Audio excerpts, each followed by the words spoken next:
आज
के दिन लोग गुरु की पूजन करते हैं।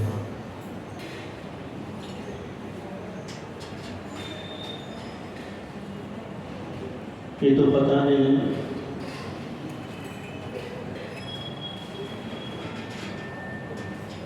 कि ये दिन कब से और कहां से जुड़ा हुआ है।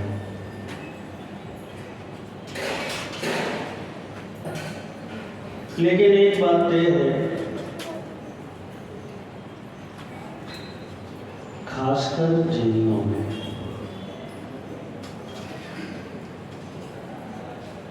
कि गुरु का बहुत बहुत महत्व है।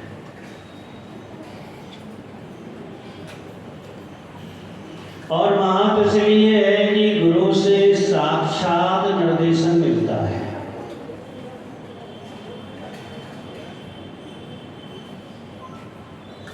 एक शिष्य गुरु के पास पहुंचा,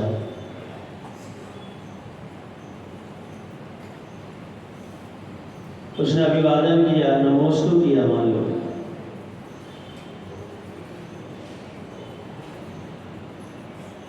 और गुरु ने कहा कि जो हाथ में है उसे नीचे गिरा दो।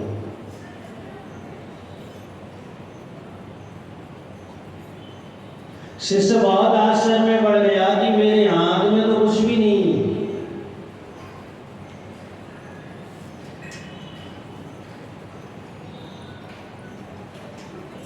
आपसे भी अगर ऐसा कहा जाए तो आपको भी लगेगा कि दोनों हाथ खाली है, उसके बाद भी गुरु ये कह रहे हैं कि जो हाथ में है उसे गिरा दो।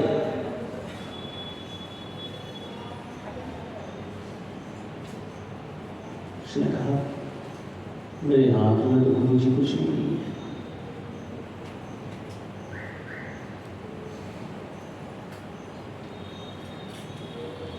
तो हम विचार करके देखें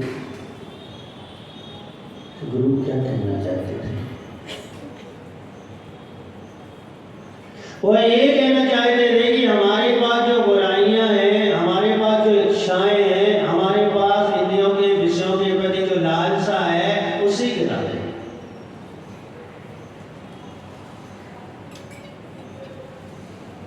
क्योंकि हमारा काम बिगाड़ता कौन है? घर में रखी हुई सामग्री हमारा काम नहीं बिगाड़ती। बाजार में बिकने वाली वस्तुएं हमारा कोई काम नहीं बिगाड़ती। वैज्ञानिक लोग कितने नए नए आविष्कार कर लें, वो हमारा काम नहीं बिगाड़ेंगे।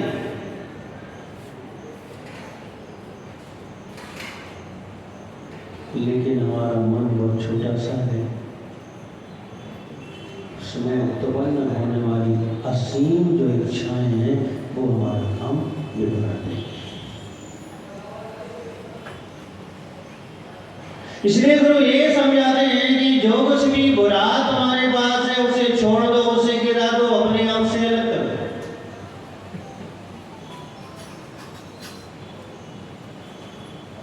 क्योंकि भी शासक नियम है, पानी से भरे हुए घड़े को पुनः नहीं भरा जा सकता, खाली तो करना पड़ेगा। और अगर हमें परिपूर्ण होना है, सद्भावनाओं से भरना है, त्याग से भरना है, तपस्या से भरना है, तो पहले हमें इच्छाओं से खाली तो होना ही पड़ेगा। कुमार स्वामी महाराज ने 4 शब्दों में समझा दिया, इच्छा, निरोधा, तपा।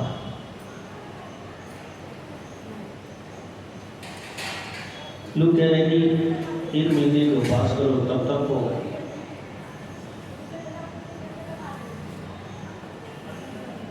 पर भगवान स्वामी महाराज कहते हैं कुछ मत, आप तो हलवा पूरी खाते हुए तब करो। वो कह रहे एक साधना ऐसी है, ऐसी साधना है कि आप जिसका सेवन कर रहे हैं, जिसका उपयोग कर रहे हैं, उसके प्रति इच्छा ना हो। ये भी बहुत बड़ी तपस्या है।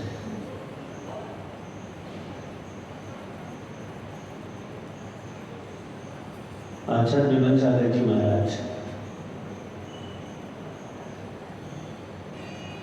जिस दिन उन्हें मीठी का त्याग करना था,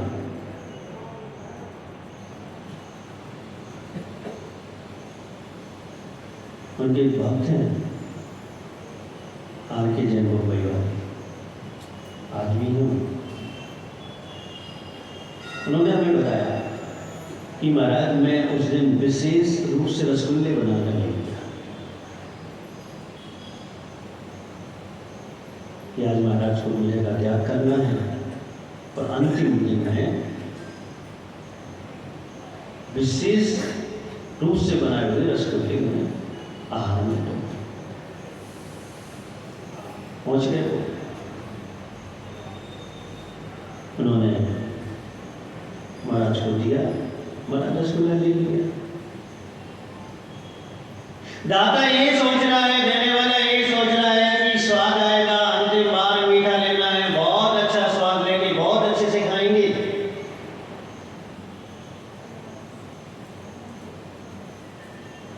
उन्होंने सोलन दिया उस रसगुल्ले के पीस का, और सामने व्यक्ति लौकी की सब्जी लेकर खड़ा था, उन्होंने वो उसमें ले ली।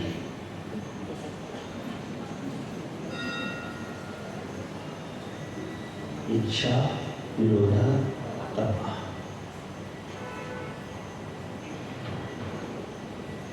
उन्होंने ये सिद्ध करके दिया कि इच्छा का निरोध ही तप है।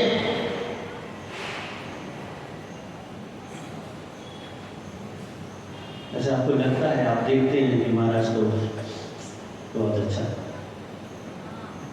आहार में,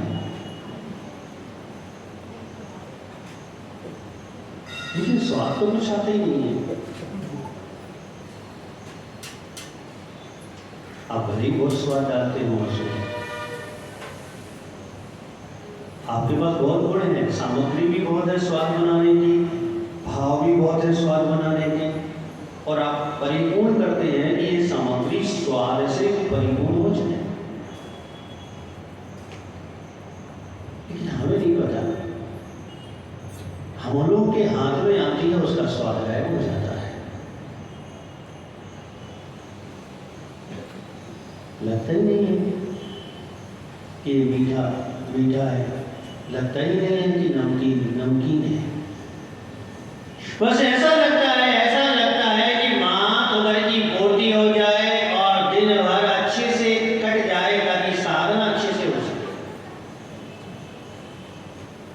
इच्छा, निरोधा, तपा। हमारी आत्मा में अनंत ऊर्जा है, कौन अज्ञानी होगा कि आत्मा में अनंत ऊर्जा है, अनंत सुख है, उसके स्वाद को भूलकर इस खाद्य सामग्री के स्वाद में लगेगा, नहीं लग सकता।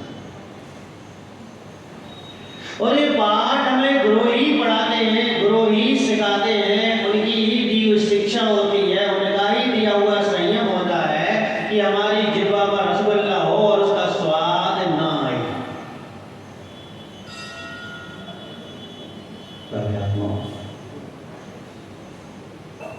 देव शास्त्र गुरु, भले हम वेदी पर या यहाँ देव को उच्च स्थान देते हैं, जिनवाणी को उच्च स्थान देने की कोशिश करते हैं, गुरु को फिर उसके अनुसार स्थान देने की कोशिश करते हैं, लेकिन तीर्थंकर भगवान तो कह गए तीनों को एक साथ विराजमान करो। वो ये कह रहे हैं कि अगर तुम्हें भरना है, अगर तुम्हें खाली होना है, अगर तुम्हारे लिए मोक्ष मार्ग चाहिए है, तो तीनों को एक साथ हृदय के सिंहासन पर विराजमान करो।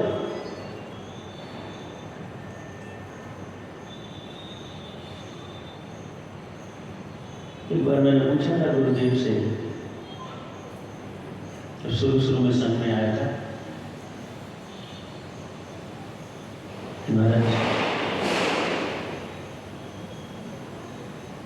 बिहार के समय देव दर्शन नहीं होते हैं,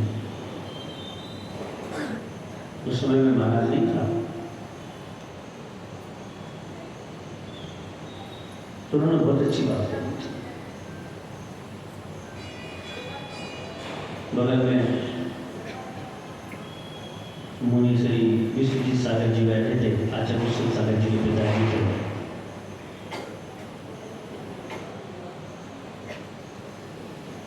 अच्छा से बोले, इनमें तुम्हें अहम पर में शिक्षा नहीं देते, देखो अच्छे से और देखने का प्रयास किया गया, देखा गया, तो बात तो ये की है अनंत परमेश की इनमें है और ये अनंत परमेश की में।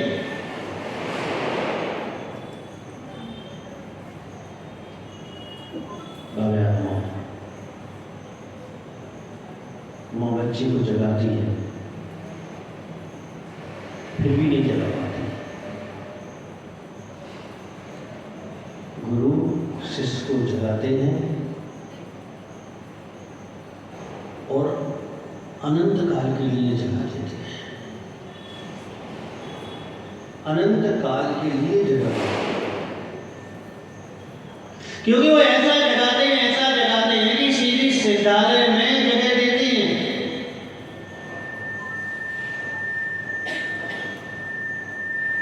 एक व्यक्ति ने मुझसे पूछा, गुरु क्या है? मैंने बहुत छोटी सी परिभाषा बताई उसे, जो देता है लेता नहीं है वही गुरु है। देता है लेता नहीं है,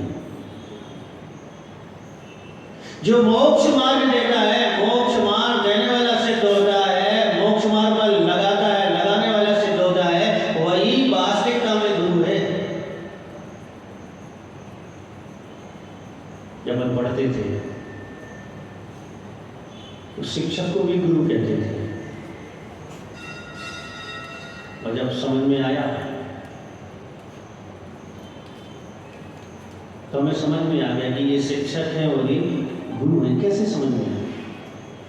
किसी को भी समझ में आएगा कि ये शिक्षक है और ये गुरु है, तो कैसे आएगा?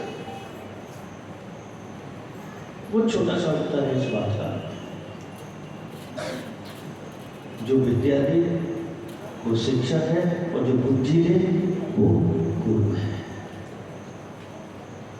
क्योंकि गुरु का काम है बुद्धि को जागृत करना, बुद्धि को प्रवेश कराना, बुद्धि को स्थान देना, ये कार्य गुरु का है।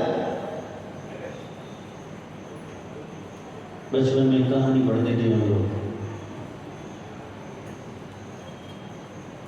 कहते ना, हम लोग भी कहते कि बिना गुरु के जीवन शुरू नहीं होता, ऐसा बोलते हैं लोग।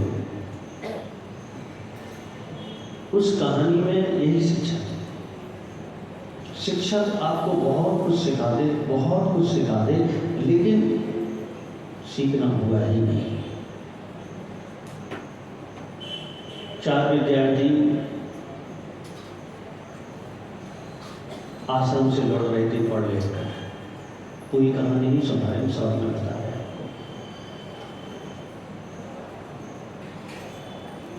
चारों ने बहुत अध्ययन किया, एक एक चीज के स्पेशलिस्ट बनकर बैठे। टीचरों ने भी बहुत मेहनत की शिक्षकों ने, और उन्हें निष्णात किया एक एक विषय में, ताकि ये अपनी आजीविका, अपना जीवन बहुत अच्छे से चला सके।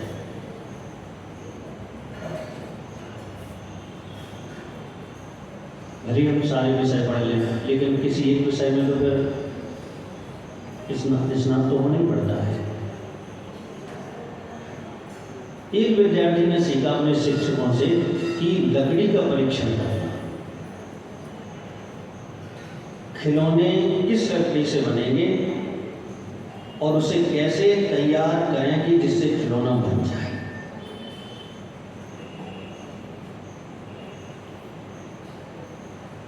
चले आ रहे थे वो घर की ओर, विद्यालय की छुट्टियां हो गई, पढ़ाई पूरी हो गई।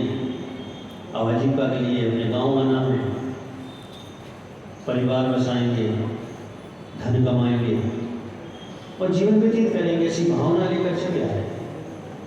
रात्रि हो गई, जंगल में रुकना पड़ा। तय ये हो गया, एक काम करते हैं, जंगल में हिंसक जानवर है, एक एक पहर जागते हैं, रखवाली करेंगे एक एक पहर, ताकि कोई खतरा हो तो एक दूसरे को साफ कर पाए। पहला जो जागा वो लकड़ी का स्पेशलिस्ट था, निष्णात था, उसमें कुशल था, और उसने सोचा कि मैं 2-3 घंटे क्या करूँगा, एक काम करते हैं, मैंने जो सीखा है उसका परीक्षण कर लेते हैं। तो उसने लकड़ी, सूखी लकड़ी उठाई, उसको ऐसा तैयार कर दिया कि कोई व्यक्ति चाहे तो उसका सिर बना दे। उसका पैर समाप्त हो गया, उसने दूसरे को जगा दिया। संयोग एक था, जो दूसरा उठा, उसने अपने शिक्षकों से ये सीखा था कि कोई लकड़ी बनी बनाई मिल जाए तो उसका वो खिलौना बना सकता है। तो उसने सोचा, पहले वाले ने अपना परीक्षण किया, मैं भी करूं, तो उसने उस लकड़ी का सेव बना दिया। उसका पैर समाप्त हो गया, तीसरे को जगाया।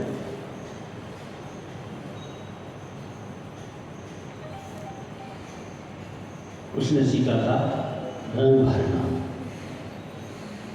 खिलौने में रंग भरना उसने सीखा था।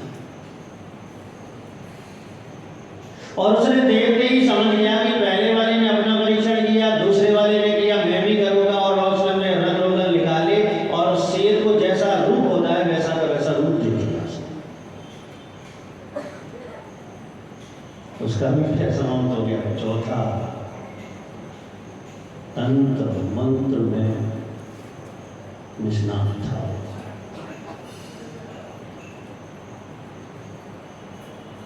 उसके पास ऐसे तंत्र मंत्र थे कि वह अजीब को भी जीवित कर चुका था।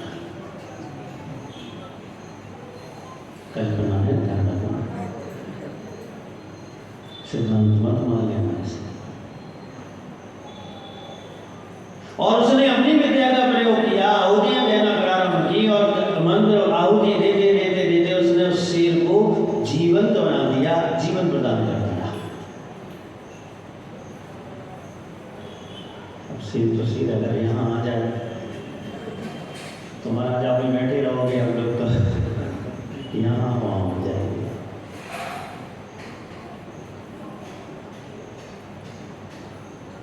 शेर तो शेर है। उसने पहले नंबर मंत्रवादी को दबोचा, हलचल हुई, बोर्ड थे तो उनको भी दबोचा, और चारों को यमलोक का द्वार दिखा दिया। कहानी तो महादेव कल्पना की है, समझने के लिए कि अकेली विद्या हमारे जीवन को सफल नहीं बना सकती, बुद्धि भी चाहिए।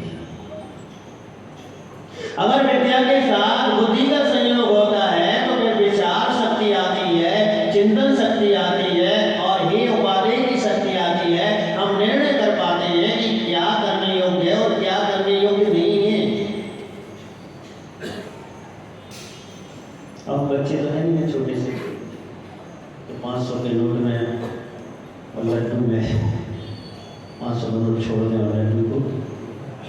तो बड़े हो गए, हम लड्डू नहीं लेंगे, क्या लेंगे? 500 का नोट लेंगे। कौन काम कर रहा है? बुद्धि काम कर रही है। और जब तक विद्या काम करती है, सिखाया हुआ काम करता है, दूसरे का बताया हुआ काम करता है, तब तक बच्चा लड्डू ही चेंज करता है। एक मंदिर आना विद्या है, और मंदिर आकर मंदिर का फल ले लेना ये बुद्धि का काम है। जब यहाँ तक पहुंच ही गए हैं, यहाँ आ ही गए हैं, तो यहाँ का फल पूरा का पूरा हमारे लिए मिलना चाहिए।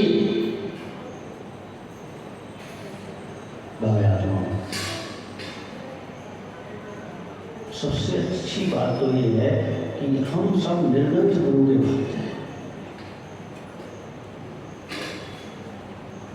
किसके?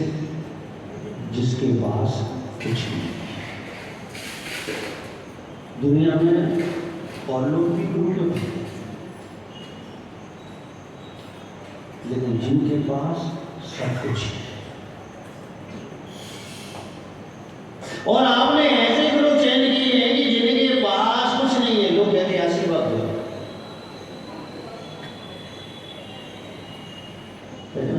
सिर पे हाथ रख दो, बहुत से लोग आते हैं पीछे रहते हैं।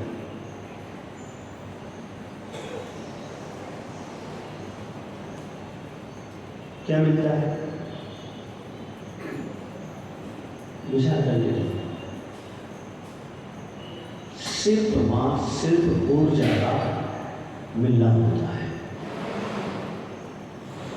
वह तब जो साधना जो है, संयम जो है, उसके द्वारा निर्मित भाव में जो ऊर्जा है, वो ऊर्जा आपको मिलती है।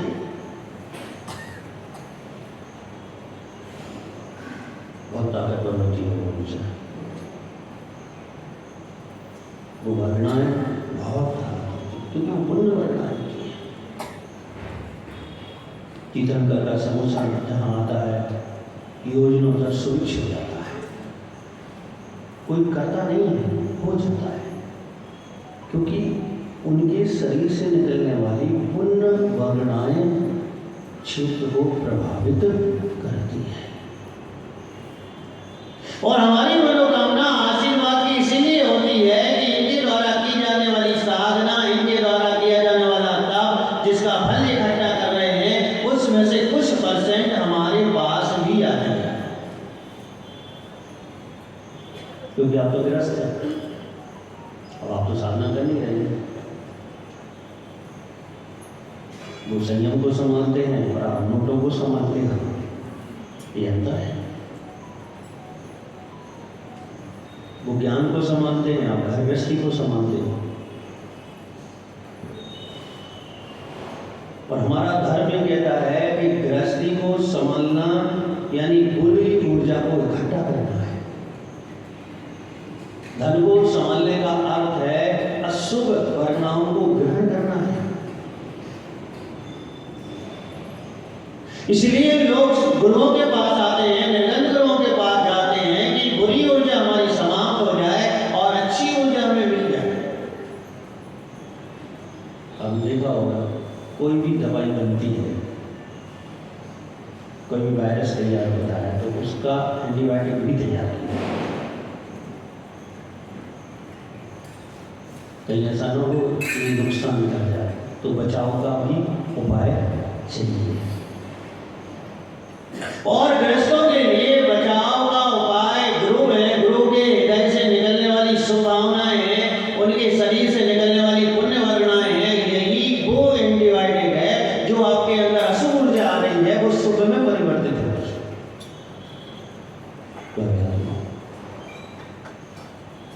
एक छोटी सी व्यवस्था दी है आपकी,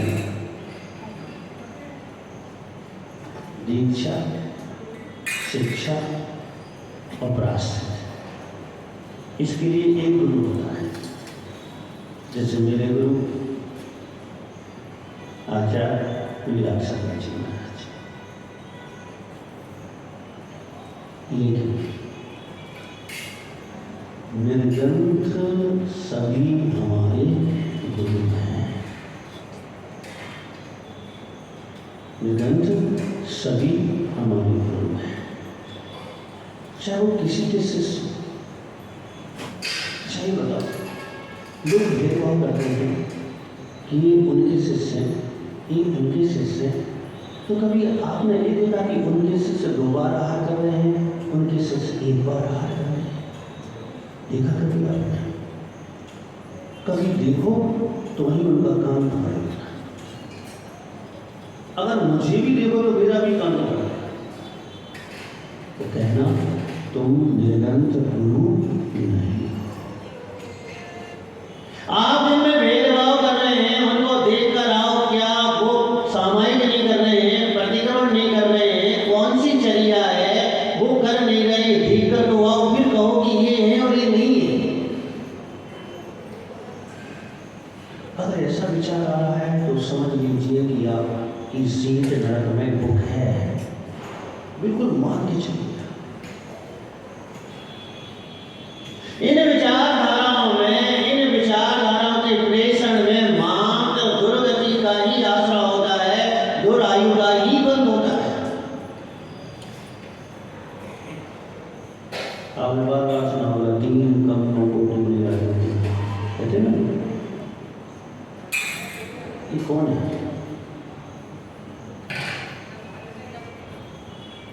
छठे गुण स्थान से लेके 14वें गुण स्थान तक के महाराज हैं। अरंत परमेष्ठी भी मुनि है, सहयोगी अरंत और अयोगी अरंत भी मुनि है। पर एक बार हमें मौजूद है, जरूरी नहीं है, उसका संख्या है। लेकिन हमारा भाव ये है कि ये है और नहीं है। अवधि क्षेत्र में है, भारत क्षेत्र में कितनी संख्या होगी मुनियों की? 1500, 1600, 1800। ये भी मैं सही नहीं करके बोल रहा हूँ, संभव तो बोल रहा हूँ। अवधि क्षेत्र पढ़ो और उन्हें तो आप नहीं जानते, फिर भी हम उन्हें नमस्कार कर रहे हैं, क्योंकि हम निर्गंध गुरु के भक्त हैं। निर्गंधता हमारा श्रद्धा का विषय है, हमारे विश्वास में निरंतर की कीमत है। इसलिए वो कहीं भी हो, कैसी भी स्थिति में विराजमान हो, हम उन्हें नमस्कार करते हैं। अच्छा बनिया कौन है बताओ? अंकित, अच्छा बनिया कौन है? अच्छा पवन तुम बताओ, तुम्हारे घर में तो अच्छा बनिया होगा है।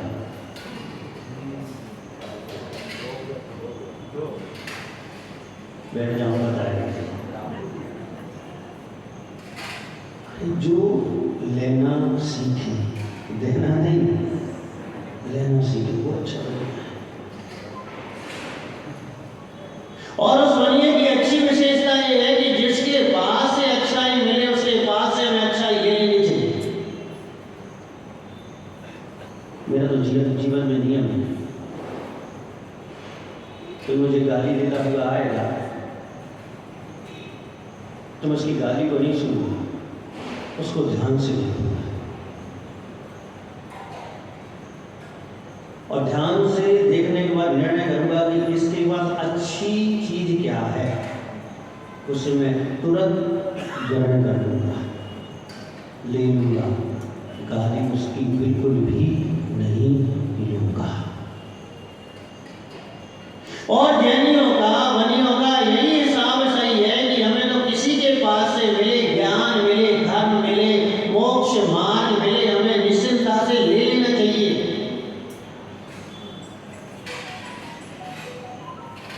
और अगर ऐसा नहीं कर पाए तो बनिया तो नहीं है,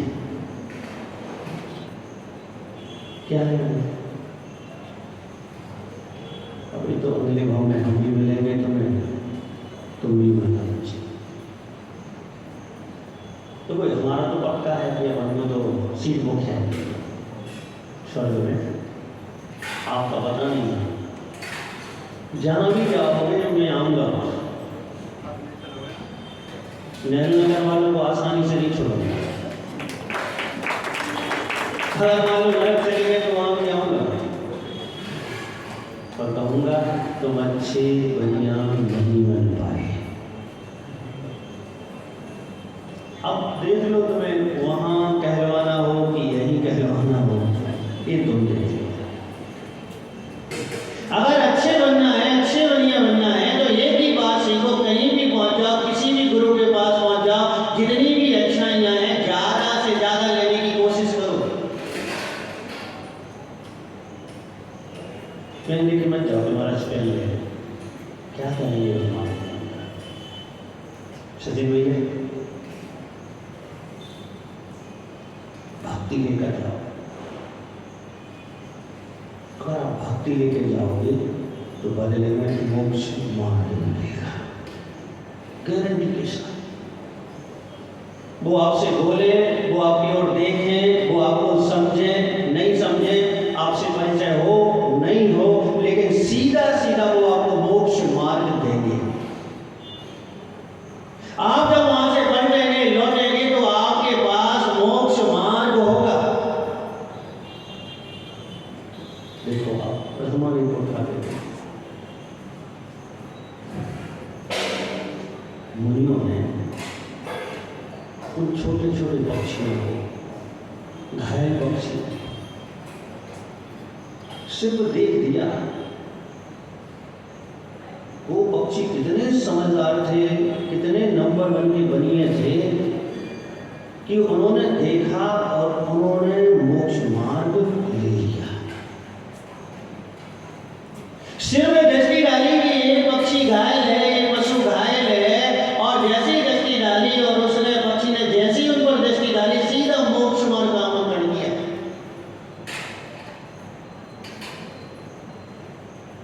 ज्ञानियों नहीं, ऐसा नहीं। नेहरू नगर की प्यारी प्यारी भगवान आत्माओं, विचार करो और एक ही निर्णय करो कि जो मिल जाए वो लेना है। समीचीन होना चाहिए, अच्छा होना चाहिए, आत्मा के हित में होना चाहिए, मोक्ष मार्ग के योग होना चाहिए। जो मिल जाए, जिससे मिल जाए उनसे लेंगे।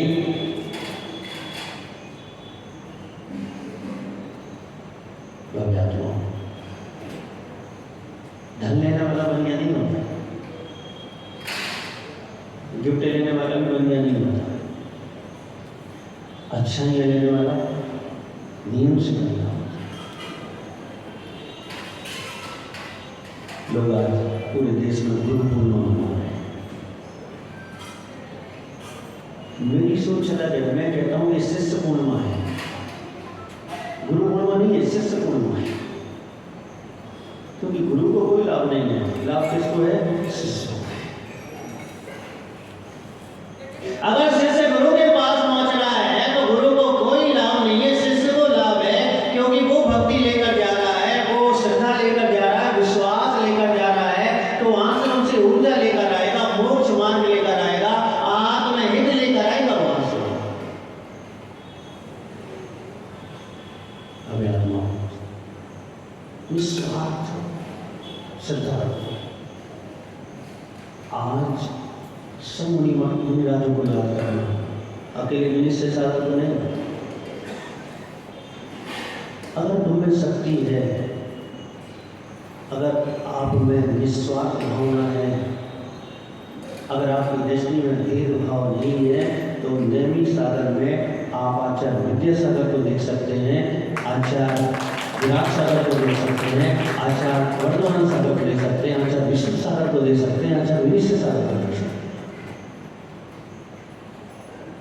हमें दृष्टि चाहिए, श्रद्धा की दृष्टि चाहिए, क्योंकि भेष तो सारा का सारा यही है, चर्या तो सारी की सारी यही की यही है।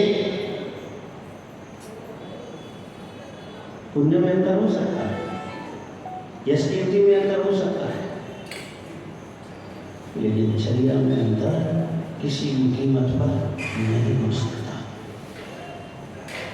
तो जो भी दिगंबर मुनि मिल जाए, जो भी आपके लिए मुनिराज मिल जाए, उनसे तो ले लो, जितना ले सको, ज्ञान ले लो, आस्था ले लो, विश्वास ले लो, जो मिले वो ले लो। अपने बच्चे को देखा होगा, छोटे से